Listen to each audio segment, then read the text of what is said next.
Covalent hydrides, they are also called covalent hydrides. इनको covalent hydrides भी कहा जाता है। थोड़ा और क्लोज कर रहा हूं मैं इसको, आई थिंक, ताकि दिखने में प्रॉब्लम नहीं हो, so that you can see it clearly. Okay, so today we are going to study about the molecular hydride and covalent hydride.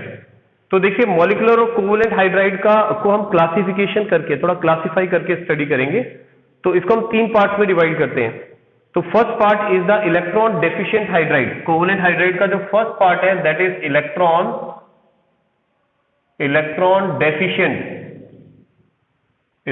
Deficient hydride.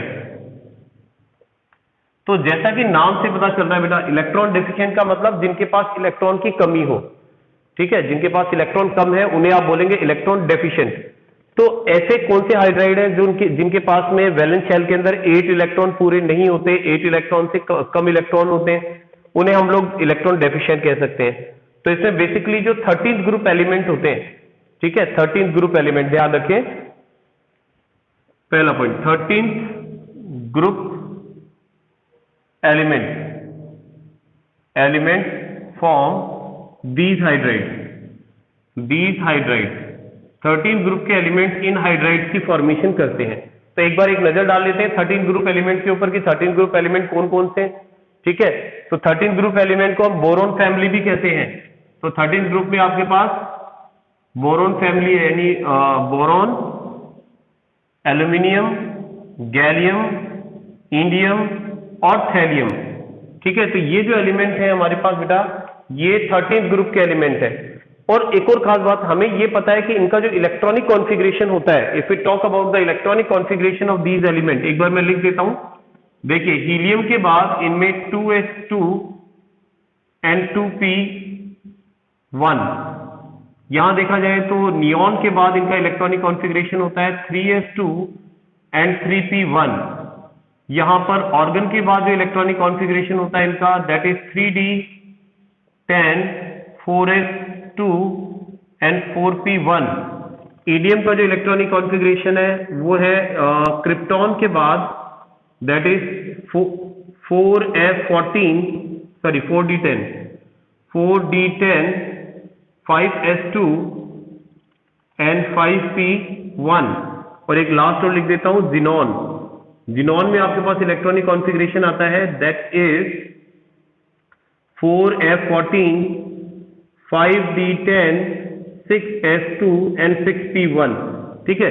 So this is the electronic configuration of 13th group element. अब इसमें एक चीज देखो, ध्यान से समझना आप, इनके वैलेंस शेल में इलेक्ट्रॉन फाइंड करते हैं हम लोग। देखिए valence shell, this is the valence shell, valence shell, valence shell, valence shell and valence shell. जो आउटर मोस्ट शेल होता है उसे आप वैलेंस शेल कहते हैं। तो आप देख पा रहे हैं कि वैलेंस शेल में जो नंबर ऑफ इलेक्ट्रॉन है, as you can see there are only 3 electron in valence shell, ठीक है। each element having 3 electron in valence shell।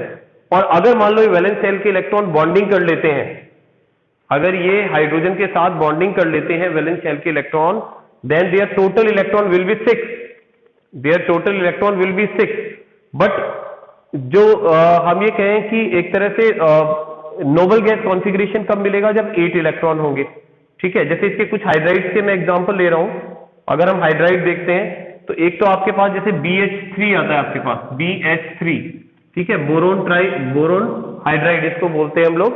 तो यहां पर आप देखो कि बोरोन के वैलेंस शेल में आपके पास 3 इलेक्ट्रॉन है, 3, तो 1 2 3, और इसने हाइड्रोजन के साथ बॉन्ड बनाया, 3 हाइड्रोजन के साथ बॉन्ड बनाया, इस तरह से समझो बेटा इसको, 3 हाइड्रोजन के साथ बॉन्ड बनाया लाइक दिस, ठीक है। तो अब आप देखो इसके पास टोटल वैलेंस इलेक्ट्रॉन कितने हुए, how many valence electron are there. अब इसके पास टोटल वैलेंस इलेक्ट्रॉन है ओनली 6 वैलेंस इलेक्ट्रॉन। तो इसका मतलब ये हुआ कि ऑक्टेट तो कंप्लीट नहीं हुआ। एक्चुअली कोई भी एलिमेंट बेटा बॉन्डिंग क्यों करता है, कोई भी एलिमेंट बॉन्डिंग क्यों करता है, मॉलिक्यूल क्यों बनाता है, स्टेबिलिटी गेन करने के लिए। और स्टेबिलिटी कब मिलेगी, जब उसका वैलेंस शेल कंप्लीट हो जाएगा, ऑक्टेट कंप्लीट हो जाएगा, उसे नोबल गैस कॉन्फ़िगरेशन मिल जाएगा। तो यहां पर जैसा हम देख पा रहे हैं नोबल गैस कॉन्फ़िगरेशन, हाँ वो बिल्कुल वो भी बात करेंगे अपन, बिल्कुल लुईस एसिड इसलिए कह रहे हैं इसको क्योंकि ये इलेक्ट्रॉन डेफिशिएंट है, ठीक है। तो यहां पर हम लोग ये कह रहे हैं कि अब इसको 6 इलेक्ट्रॉन है, 8 इलेक्ट्रॉन चाहिए, यानी 2 इलेक्ट्रॉन और जरूरत है इसको। अगर 2 इलेक्ट्रॉन इसको यहां और मिल जाए तो इसका ऑक्टेट कंप्लीट हो जाएगा। इसका मतलब इलेक्ट्रॉन डेफिशिएंट है ये। और क्योंकि ये इलेक्ट्रॉन डेफिशिएंट है, ठीक है, क्योंकि ये इलेक्ट्रॉन डेफिशिएंट है, इसलिए हमने इसको इस कैटेगरी में डिवाइड किया है, वो रखा है कि इलेक्ट्रॉन डेफिशिएंट हाइड्राइड है।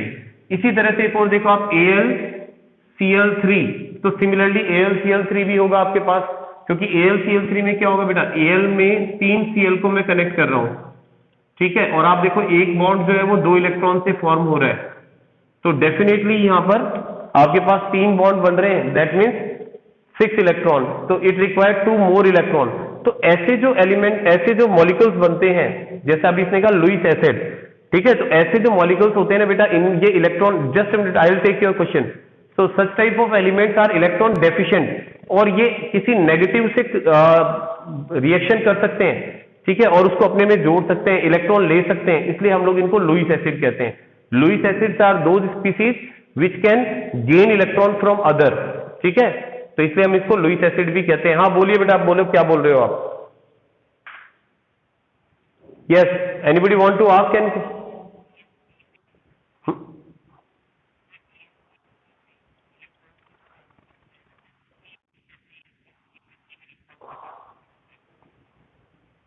नहीं बेटा, नहीं नहीं, यहां हम कोवलेंट बॉन्ड की बात कर रहे हैं, या हम कोवलेंट बॉन्ड की बात कर रहे हैं कि अगर कोवलेंट बॉन्ड बनाता है ये, क्योंकि एक्चुअली क्या होता है, आपने एक चीज और पढ़ी थी कि कोई भी कंपाउंड जो होता है ना बेटा, वो 100% आयनिक या 100% कोवलेंट नहीं होता है, ठीक है, कोवलेंट में थोड़े बहुत आयनिक कैरेक्टर भी हो सकते हैं और आयनिक में थोड़े बहुत कोवलेंट कैरेक्टर भी हो सकते हैं।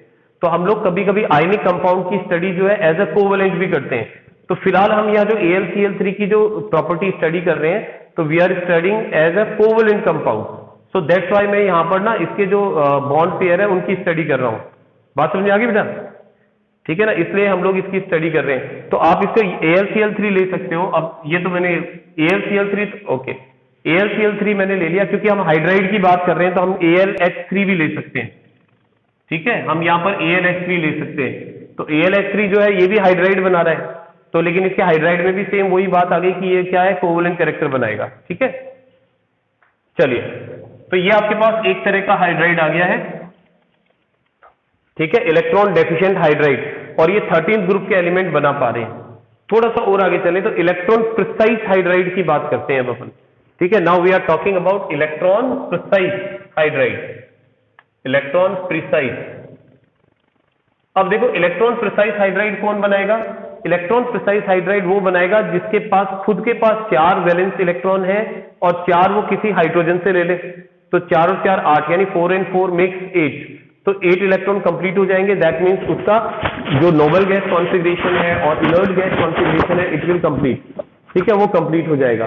तो ऐसे कौन से एलिमेंट है बेटा, ऐसा कौन सा ग्रुप का एलिमेंट है which has 4 electron in valence shell? Can you name the group?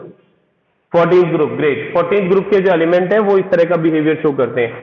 तो चलिए यहाँ 14th ग्रुप लिख देते हैं, और 14th ग्रुप में एलिमेंट इस तरह से हमारे पास 14th group element carbon, silicon, then germanium और टिन एंड पीबी, ठीक है, ये आपके पास 14th ग्रुप आ गया बेटा। अब 14th ग्रुप में इलेक्ट्रॉनिक कॉन्फ़िगरेशन केवल एक इलेक्ट्रॉन ही तो बढ़ाना है आपको, तो यहां P में मैं 2 इलेक्ट्रॉन लगा देता हूं, ये लो, तो यहां पर आउटर मोस्ट शेल में P में आपके पास 2 इलेक्ट्रॉन हो जाएंगे। तो ये आपके पास 14th ग्रुप का इलेक्ट्रॉनिक कॉन्फ़िगरेशन हो गया।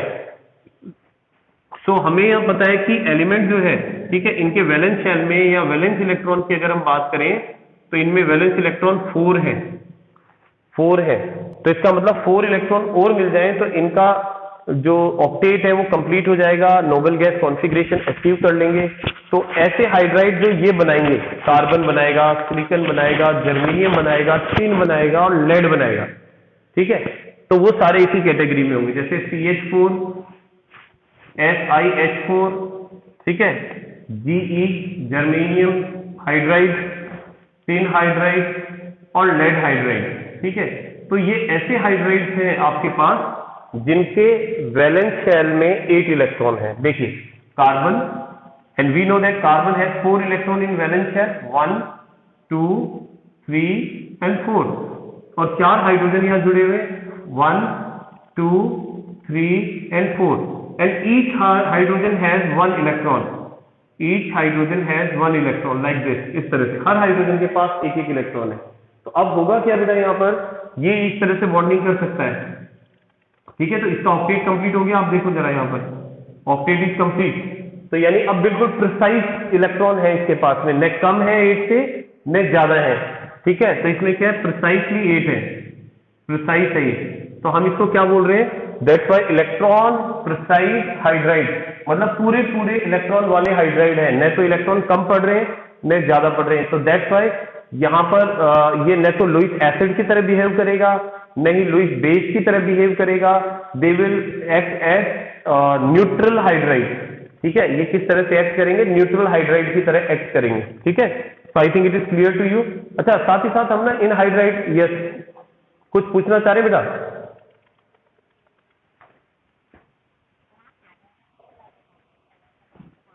बेटा मैं why I am taking hydrogen, because we are talking about the hydride, और हाइड्राइड केवल हाइड्रोजन ही बनाता है, ठीक है ना, इसलिए हम लोग यहाँ हाइड्रोजन ले रहे हैं, क्योंकि हाइड्रोजन जब भी नेगेटिव आयन की फॉर्म में होगा, ठीक है, मेटल के साथ होगा, then it is called hydride, तो इसको हाइड्राइड कहा जाता है, ठीक है। बात समझ में आ गई बेटा? That's why we are studying the hydrogen. चलिए अब एक चीज और देखते हैं, इन ये जो हाइड्राइड्स है ना, आप इनकी स्टेबिलिटी भी चेक कर सकते हैं। कार्बन हाइड्रोजन के साथ इतने सारे,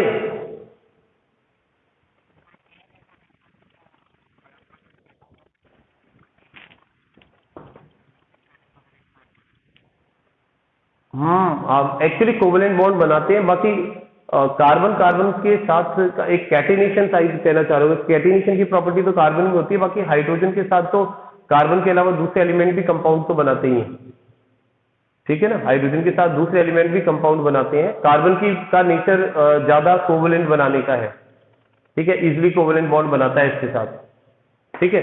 क्योंकि इसका रीजन क्या है आपको पता है, कि अगर आपसे पूछा जाए, चलो मैं एक छोटा सा एग्जांपल ले रहा हूं आपसे, जैसे मीथेन हो गया आपके पास, सिलिकॉन हाइड्राइड हो गया, जर्मेनियम हाइड्राइड हो गया, टिन हाइड्राइड हो गया, और पीबी हाइड्राइड हो गया ना। अब बेटा अगर मैं आपसे पूछता हूं कि बताओ इसमें सबसे ज्यादा कोवेलेंट हाइड्राइड कौन सा है, कोवेलेंट कैरेक्टर सबसे ज्यादा किसमें, कोई बता सकता है मुझे? Can anybody tell me the covalent? CH4, yes. Actually क्या है कि यहाँ ना साइज पे भी डिपेंड करता है बेटा, जो आपके पास में इसके साथ जो जुड़े हुए एलिमेंट है, ठीक है, इसमें जो जितना छोटा नेगेटिव आयन का साइज तो कांस्टेंट है इसमें। अब हमें पता है कि जो हाइड्रोजन है वो नेगेटिव आयन की फॉर्म में है, ठीक है, और आपके पास ये सारे पॉजिटिव है उसके साथ में। तो हमने एक चीज पढ़ी थी, आपको ध्यान हो, फजांस रूल में भी पढ़ा था आपने, कि जो आपके पास पॉजिटिव पार्ट होता है किसी भी मॉलिक्यूल का, ठीक है, तो वो जितना छोटा होगा, ठीक है, जितना छोटा होगा उतना ज्यादा उसके अंदर कोवेलेंट कैरेक्टर होगा। तो यहाँ पर इसका कोवेलेंट कैरेक्टर सबसे ज्यादा होता है, किसका? मीथेन का। इसमें कोवेलेंट बॉन्ड सबसे ज्यादा बनते हैं। बाकी फिर नीचे नीचे जैसे जाते जाओगे तो वैसे वैसे यहाँ ना इलेक्ट्रोनेगेटिविटी में भी डिफरेंस बढ़ रहा है। आप देखो कि ये इससे ज्यादा इलेक्ट्रोपॉजिटिव, ये इससे ज्यादा इलेक्ट्रोपॉजिटिव, ये इससे ज्यादा, ये उससे भी ज्यादा इलेक्ट्रोपॉजिटिव है। तो मतलब इलेक्ट्रोनेगेटिविटी का डिफरेंस बढ़ गया, तो जितना डिफरेंस बढ़ेगा उतना आयनिक कैरेक्टर बढ़ जाएगा और कोवेलेंट कैरेक्टर कम हो जाएगा। तो ऊपर वाला ज्यादा कोवेलेंट है, नीचे वाला कम कोवेलेंट है, ज्यादा आयनिक है, ठीक है। बाकी कैरेक्टर दोनों ही देखने को मिल जाते हैं हमें। चलिए आगे बढ़ते हैं। अब हम बात करते हैं तीसरे तरह की, electron rich hydride. Let's discuss about electron rich hydride. अब हम बात करेंगे इलेक्ट्रॉन रिच हाइड्राइड की, RICH, electron rich hydride. Okay, इसको डिस्कस करते हैं। देखें तो इलेक्ट्रॉन रिच हाइड्राइड में जैसा पता चल रहा है हमें कि जिसमें इलेक्ट्रॉन ज्यादा हो, तो प्रिसाइज से भी ज्यादा हो, तो ऐसा किसमें हो सकता है बेटा, कोई बता सकता है? What type of group can form electron rich? बिल्कुल, very good. 15, 16 and 17 group element जो है वो इस तरह के हाइड्राइड की फॉर्मेशन करेंगे। तो मैं एक बार 15 ग्रुप लिख देता हूं, ठीक है। 15 ग्रुप अपने पास हो सकता है, let me rough it. Nitrogen family होती है 15 ग्रुप, तो नाइट्रोजन फैमिली में आपके पास पहला मेंबर है नाइट्रोजन, फास्फोरस, आर्सेनिक, एंटीमनी और बिस्मथ। ठीक है, these are the 15th group element. और हमें पता है कि नाइट्रोजन जो फैमिली है या 15th ग्रुप एलिमेंट है, उनके वैलेंस शेल में टोटल 5 इलेक्ट्रॉन होते हैं और पी में 3 इलेक्ट्रॉन्स होते हैं। तो यहां पर पी में हम 3 इलेक्ट्रॉन्स को ड्रॉ कर सकते हैं। तो we have 3 electrons in P. ठीक है, 3 इलेक्ट्रॉन्स इन पी। तो अब इससे बनने वाले जो हाइड्राइड्स होंगे, तो उसमें हम लोग देख सकते हैं आसानी से कि बॉन्ड बनाने के बाद भी उनमें आपको क्या मिलेगा, उनमें आपको मतलब अनपेयर्ड इलेक्ट्रॉन मिल जाए, अनबॉन्डेड इलेक्ट्रॉन मिल जाएंगे। जैसे एक एग्जांपल ले रहा हूं मैं, नाइट्रोजन का हाइड्राइड होता है अमोनिया। ठीक है, ये नाइट्रोजन है। तो नाइट्रोजन के पास देखो वैलेंस इलेक्ट्रॉन कितने हैं इसके पास बेटा, वैलेंस इलेक्ट्रॉन है 5। ठीक है, अब मैं अगर अमोनिया का स्ट्रक्चर बनाता हूं तो अमोनिया का फॉर्मूला होता है NH3। इसका जो हाइड्राइड है वो NH3 होता है नाइट्रोजन का। ठीक है, तो NH3 में मुझे 3 हाइड्रोजन कनेक्ट करने, तो पहले इन 5 इलेक्ट्रॉन्स को मैं एडजस्ट करता हूं, 1 2 3, दीज आर द 3 इलेक्ट्रॉन्स। अब टोटल 5 इलेक्ट्रॉन है, तो 2 इलेक्ट्रॉन मैंने यहां बना दिए। अब ये जो 3 इलेक्ट्रॉन है ये हाइड्रोजन के साथ भी बॉन्ड बनाते हैं अमोनिया में। This is ammonia. अब आप जरा देखो इसके अंदर टोटल इलेक्ट्रॉन कितने हुए।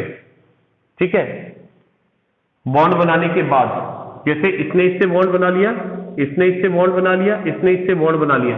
अब यहां हमें ये नहीं चेक करना कि इसमें 8 इलेक्ट्रॉन पूरे हैं कि नहीं। 8 इलेक्ट्रॉन पूरे करने की कोशिश तो सब करते हैं, बट उस कोशिश में अगर कुछ इलेक्ट्रॉन ऐसे बच जाएं जो बॉन्डेड नहीं हो, जिसने बॉन्ड नहीं बना रखा, तो यानी वो इलेक्ट्रॉन किसी दूसरे को डोनेट कर सकते हैं, किसी जरूरतमंद इलेक्ट्रॉन एलिमेंट को दे सकते हैं। तो इसलिए ये इलेक्ट्रॉन रिच है, क्योंकि इसके पास ये जो है ये लोन पेयर है बेटा। लोन पेयर, लोन पेयर कौन होता है? लोन पेयर वो इलेक्ट्रॉन होते हैं जो आपके पास अनबॉन्डेड होते हैं, अनबॉन्डेड इलेक्ट्रॉन, है ना, ये लोन पेयर की तरह काम आएंगे। और यही रीजन है कि हम इसे लुईस बेस भी कहते हैं। ठीक है, इसे आप लुईस बेस भी कहते हैं, because it has lone pair electron which it can donate to any other substance. दूसरे सब्सटेंस को ये इन इलेक्ट्रॉन्स को दे सकता है। ठीक है, तो ऐसे ही इसके जितने भी हाइड्राइड होंगे, जैसे ये तो NH3 हो गया, एक आप PH3 के बारे में बात कर सकते हैं, PH3, इसके पास भी इस तरह से लोन पेयर देखने को मिलेंगे। ठीक है, सबके पास लोन पेयर होते हैं। ठीक है, ये तो मैंने इनसे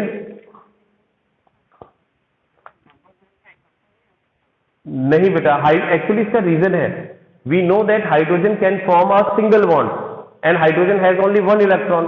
तो हाइड्रोजन के पास क्योंकि एक इलेक्ट्रॉन है तो वो एक ही बॉन्ड बनाएगा। तो कभी भी हाइड्राइड आपके पास या डबल बॉन्ड की फॉर्म में नहीं मिलेगा, एक हाइड्रोजन से 2 बॉन्ड यहां नहीं बनाएगा। ठीक है, चले आगे।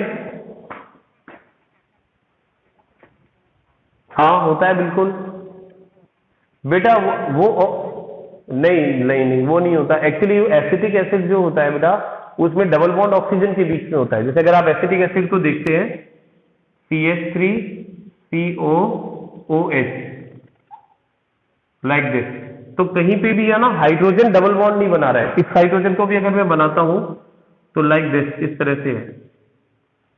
तो आप देखो all hydrogen are forming single bond, सभी हाइड्रोजन सिंगल बॉन्ड बना रहे हैं and double bond is formed only by oxygen. ठीक है, ऑक्सीजन डबल बॉन्ड की फॉर्मेशन कर रहा है, तो हाइड्राइड या डबल बॉन्ड नहीं बनाता है। ठीक है, तो आई थिंक ये चीज आपको समझ में आ गई होगी कि आपके पास में जो ये इसके हाइड्राइड्स बनते हैं। अब कौन कौन से हाइड्राइड, एक तो अमोनिया बता दिया हमने, NH3, एक PH3, ठीक है, और एक आ गया ASH3 and the next is SBH3 and the next one is BiH3। So all these hydrides are electron rich hydrides and they have a lone pair on them. इनके ऊपर एक एक लोन पेयर है बेटा, यहां पर दे हैव लोन पेयर, और इन lone pair को ये डोनेट कर सकते हैं, इसलिए ये लुईस बेस भी कहलाते हैं। ठीक है, क्लियर है ये चीज? ठीक है, इलेक्ट्रॉन रिच हाइड्राइड है। यस, आगे चले। इसी तरह से सिमिलरली देखो हाँ बोलिए बेटा। यस,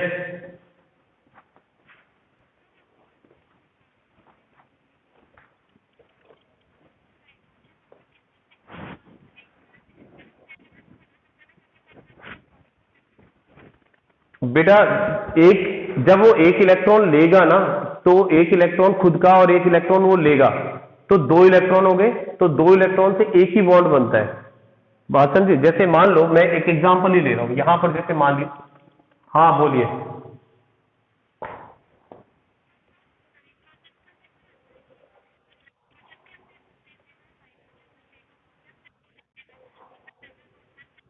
बेटा हाइड्रोजन 2 कैसे देगा? हाइड्रोजन के पास तो ऑलरेडी एक ही इलेक्ट्रॉन है, हाइड्रोजन के पास एक ही इलेक्ट्रॉन है, H।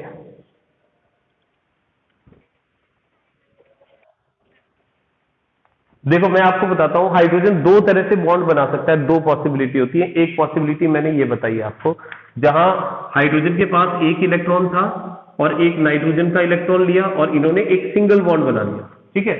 और दूसरी पॉसिबिलिटी क्या होती है, देखो समझना, जैसे आपने सुना है एक कंपाउंड होता है NH4+, इसको हम लोग क्या बोलते हैं, अमोनियम। अमोनियम, तो एक्चुअली अमोनियम में क्या होता है, हाइड्रोजन जो आता है, जैसे H+ होता है, H+ का मतलब proton without hydrogen, without electron, hydrogen without electron proton होता है। तो इसके पास इलेक्ट्रॉन नहीं है, तो ये क्या करता है, नाइट्रोजन के इलेक्ट्रॉन ले सकता है, और ये जब दोनों इलेक्ट्रॉन नाइट्रोजन अपने देगा यहां पर इसको, ठीक है, तो इसके बीच में जो बॉन्ड बनेगा ना बेटा, वो कोऑर्डिनेट बॉन्ड बनेगा, जिसमें हम लोग एरो से भी शो करते हैं और इसको इस तरह से भी शो कर देते हैं, पॉजिटिव चार्ज आ गया क्योंकि दोनों इलेक्ट्रॉन इसने दे दिए। ऐसा जरूर हो सकता है अमोनियम में, बाकी ऐसा कभी भी नहीं होगा कि हाइड्रोजन जो है वो मतलब उसका अपना इलेक्ट्रॉन रहते हुए दूसरे के 2 इलेक्ट्रॉन ले लेगा, तो पॉसिबल ही नहीं है। अब जैसे मान लो आपके हिसाब से आप ये कह रहे हैं कि हाइड्रोजन के पास एक इलेक्ट्रॉन है, ठीक है, सपोज मैं ये मान लेता हूं, और इसके पास एक इलेक्ट्रॉन है, चलो इसने इसको एक इलेक्ट्रॉन दे दिया, अब बॉन्ड तो बन गया। अब दूसरा बॉन्ड ऐसा नहीं होगा कि भाई इसके पास लोन पेयर, अब जैसे मैं समझ गया, आप ऐसे कह रहे हो, आप ऐसे कह रहे हो जैसे इसके पास ये लोन पेयर है, तो क्या ये दोनों इलेक्ट्रॉन इसको देकर के इसके साथ डबल बॉन्ड नहीं बना सकता? Is it so you want to से?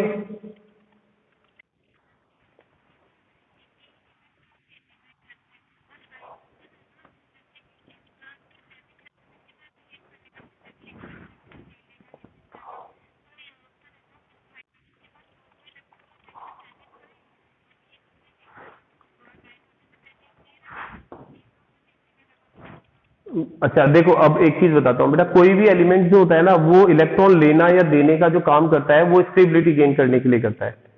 अब अगर मान लीजिए मैं एक बार के लिए आपकी बात मान लेता हूं कि हाइड्रोजन ने एक इलेक्ट्रॉन बॉन्डिंग से ले लिया, उसके बाद में एक लुईस एसिड की तरह बिहेव कर लेगा, लेकिन उसमें उतनी क्षमता तो नहीं चाहिए ना, उतनी एबिलिटी तो नहीं चाहिए कि उसको रिटेन कर सके, क्योंकि हाइड्रोजन के पास प्रोटॉन कितने हैं मुझे बताओ, हाइड्रोजन का प्रोटॉन तो एक ही है, प्रोटॉन एक ही होता है, तो एक इलेक्ट्रॉन एक प्रोटॉन होता है। अब अगर मान लो वो 2 इलेक्ट्रॉन ले रहा है, तो क्या उसका अंदर का एक प्रोटॉन, एक पॉजिटिव चार्ज 4 नेगेटिव चार्ज को वो कर सकता है क्या? बैलेंस नहीं कर सकता ना, फिर तो पूरा इनबैलेंस हो जाएगा, और उसका साइज भी छोटा है, ठीक है ना। फर्स्ट शेल में मैक्सिमम 2 ही इलेक्ट्रॉन आते हैं, आपको पता है हाइड्रोजन का जो फर्स्ट शेल होता है, ठीक है, हाइड्रोजन का फर्स्ट शेल होता है, उसमें 2 ही इलेक्ट्रॉन आते हैं, फिर कैसे लेगा उसको इलेक्ट्रॉन को, ठीक है, तो उसको एकोमोडेट भी नहीं कर सकता, तो ऐसा पॉसिबल नहीं है, ठीक है। चलिए थोड़ा सा और आगे बढ़ते हैं।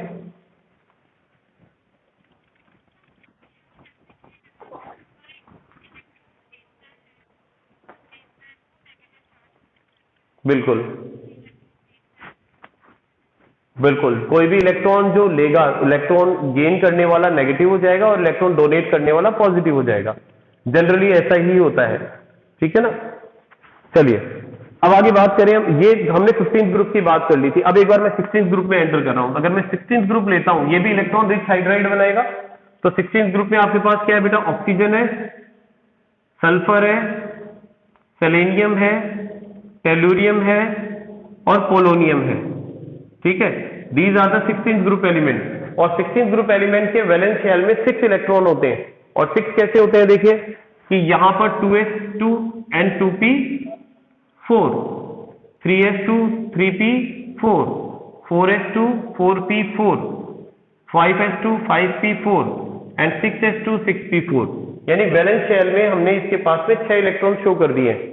तो अब अगर मान लो ये कोई कंपाउंड बनाता है और बॉन्ड बनाने के बाद भी अगर इसके पास अनपेयर्ड इलेक्ट्रॉन बचे, अनबॉन्डेड इलेक्ट्रॉन बचे हुए रह जाते हैं, तो हम कहेंगे कि ये क्या है, ये एक इलेक्ट्रॉन रिच हाइड्राइड है, ठीक है। जैसे एग्जांपल के तौर पर आप देखो, ऑक्सीजन हाइड्राइड बनाएगा वो कौन सा होगा, H2O। सल्फर हाइड्राइड बनाएगा H2S। सेलेनियम हाइड्राइड बनाएगा H2Se। ठीक है, टेलुरियम बनाएगा H2Te और पोलोनियम बनाएगा H2। पोलोनियम तो नहीं बनाएगा, ये रेडियो एक्टिव है, इसकी प्रॉपर्टी तो अलग स्टडी की जाती है। लेकिन ये जो हाइड्राइड है ना, ये इलेक्ट्रॉन रिच है। अब देखो कैसे है इलेक्ट्रॉन रिच, समझना। मैं H2O की बात कर रहा हूं, ठीक है, H2O को ध्यान से समझना। ऑक्सीजन के वैलेंस शेल में टोटल इलेक्ट्रॉन है 6, ठीक है। अब 6 इलेक्ट्रॉन को मैं अरेंज कर रहा हूं 1 2 3 4 5 6। आप देखो ऑक्सीजन से कितने हाइड्रोजन कनेक्टेड है बेटा, 2 हाइड्रोजन कनेक्टेड है। दैट मीन्स 2 बॉन्ड बनेंगे। तो एक हाइड्रोजन यहां बॉन्ड बनाएगा, एक हाइड्रोजन यहां बॉन्ड बनाएगा। अब हाइड्रोजन के पास तो एक ही इलेक्ट्रॉन होता है, ईच हाइड्रोजन हैविंग 1 इलेक्ट्रॉन। तो यहां पर एक इस हाइड्रोजन का और एक इस हाइड्रोजन का इलेक्ट्रॉन मैंने बना दिया। अब आप देखो टोटल 8 इलेक्ट्रॉन हो रहे हैं इनमें, तो इसका मतलब ऑक्टेट तो कंप्लीट कर दिया, ठीक है। बट बॉन्ड बनाने के बाद इसके पास 2 लोन पेयर बच गए हैं।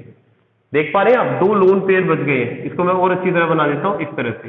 ये 2 बॉन्ड बनाने के बाद एक लोन पेयर ऊपर है, इसको ऐसे ऊपर भी बना सकते हो आप। एक लोन पेयर यहां है, इस तरह से 2 लोन पेयर है, तो 2 लोन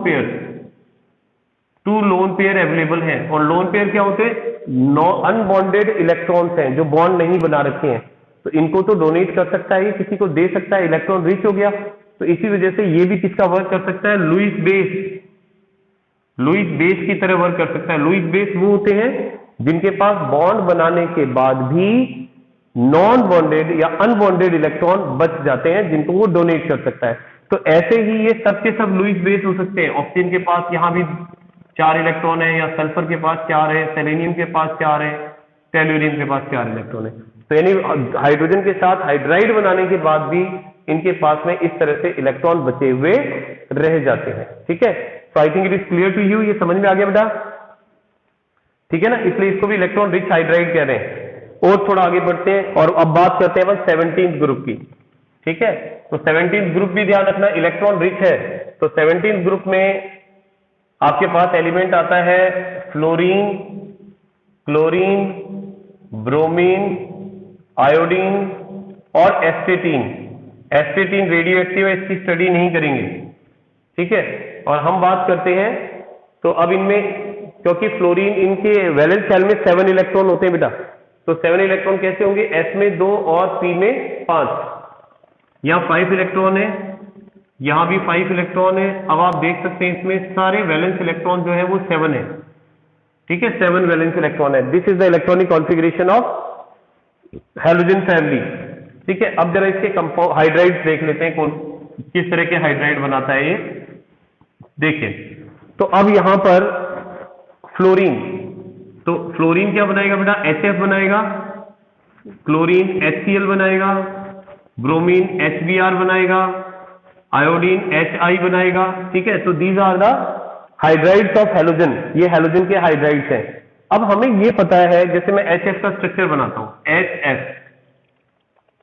तो हमें पता है कि यहां इन दोनों के बीच में एक एक तो बॉन्ड पेयर आ गया, ठीक है। तो इसमें एक इलेक्ट्रॉन हाइड्रोजन का है, एक इलेक्ट्रॉन फ्लोरीन का है। टोटल फ्लोरीन के पास कितने इलेक्ट्रॉन होते हैं, 7, ठीक है। 7 इलेक्ट्रॉन होते हैं, 5 p ऑर्बिटल में और 2 s ऑर्बिटल में। तो यहां पर एक इलेक्ट्रॉन यहां यूज में ले लिया आपने, तो 7 में से 6 इलेक्ट्रॉन इसके पास बच गए। अब ये जो 6 इलेक्ट्रॉन इसके पास बच गए है ना बेटा, ये 6 इलेक्ट्रॉन क्या है, these are the lone pair. तो इसका मतलब ये 6 इलेक्ट्रॉन को डोनेट कर सकता है, 3 लोन पेयर को डोनेट कर सकता है। इलेक्ट्रॉन रिच है ये, खूब इसके पास इलेक्ट्रॉन भरे हुए हैं जो इसको दे सकता है। तो that's why they are called electron rich hydride. इसलिए इनको क्या बोलते हैं हम लोग, इलेक्ट्रॉन रिच हाइड्राइड कहते हैं। तो ये सारे इलेक्ट्रॉन रिच हाइड्राइड है, सबके पास में लोन पेयर है। कार्बन क्लोरीन के पास भी, ब्रोमीन के पास भी, आयोडीन के पास भी, सबके पास लोन पेयर इलेक्ट्रॉन होते हैं। So I think it is clear to you, बोलिए बेटा।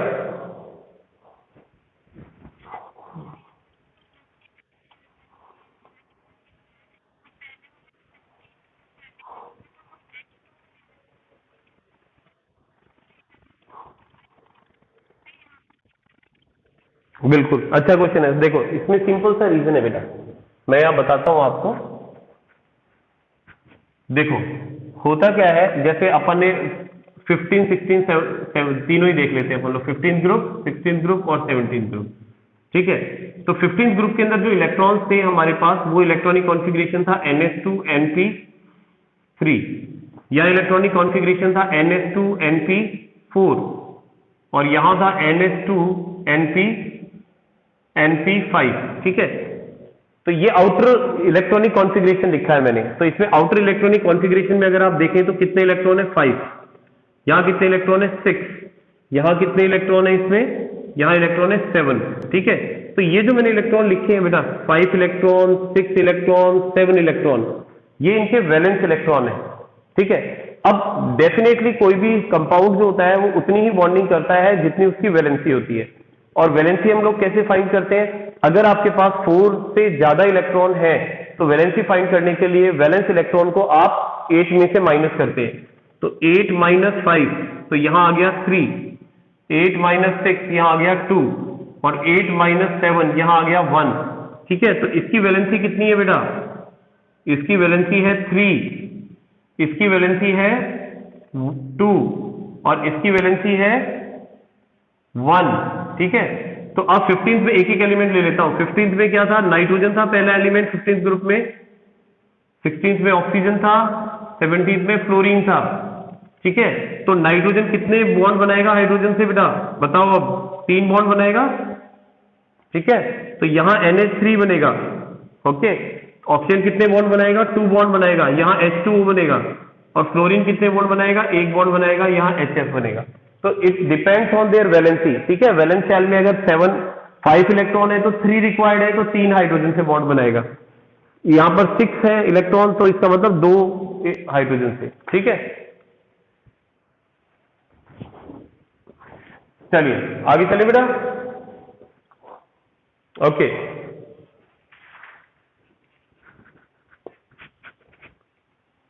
अगर इन हाइड्राइड्स को हम लोग हीट करेंगे तो, ये पूछ रहे हैं बेटा आप,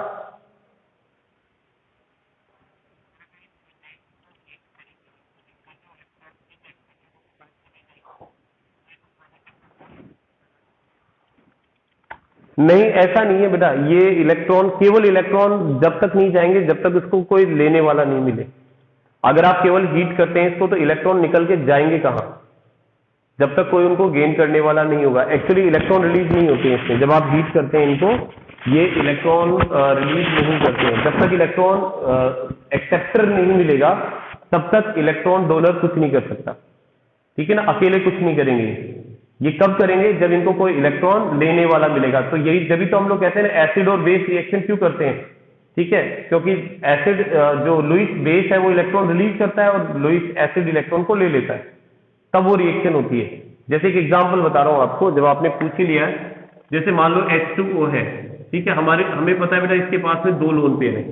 अब आप चाहे पानी को कितना ही गर्म करो, अब ऐसे तो हमें पता है इसके पास 2 लोन पेयर है, तो इसका मतलब जब अपन वो पानी को गर्म कर रहे हैं और फिर स्टीम कर रहे हैं, मान लो आप किसी, कई लोगों की जुकाम हो जाता है तो वो स्टीम करते हैं ना, तो स्टीम कर रहे हैं, तो ऐसा थोड़ी इलेक्ट्रॉन निकल करके आ रहे हैं, नहीं होता ना।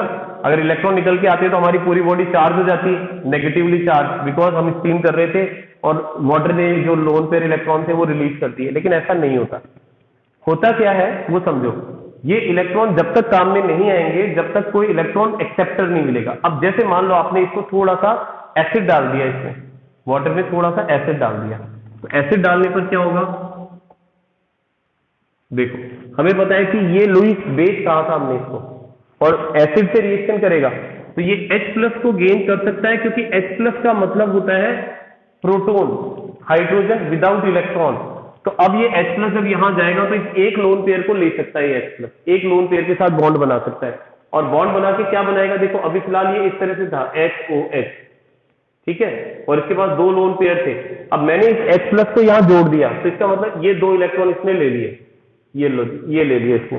ठीक है, अब ये 2 इलेक्ट्रॉन किसके हैं, ये 2 इलेक्ट्रॉन है तो ऑक्सीजन के, लेकिन कंबाइन किसके साथ है, हाइड्रोजन के साथ। लेकिन क्योंकि ऑक्सीजन ने दोनों इलेक्ट्रॉन दिए हैं, इसके पास तो कमी होगी ना इलेक्ट्रॉन की, तो इलेक्ट्रॉन की डिफिशियंसी होने पर उस पर पॉजिटिव चार्ज आ जाता है, तो ये बन जाएगा H3O+।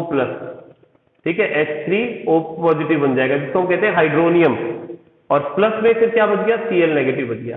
तो ऐसी रिएक्शन जरूर करते हैं ये लोग, ठीक है, जो लोन पेयर जिसके पास में होता है, तो वो वैसे रिलीज नहीं होंगे।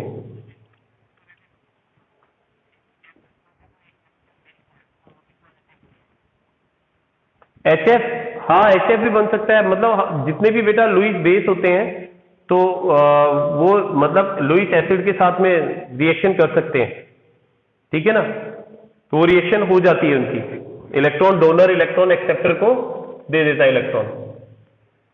चलिए थोड़ा आगे बढ़ते हैं। हाँ बोलिए बेटा।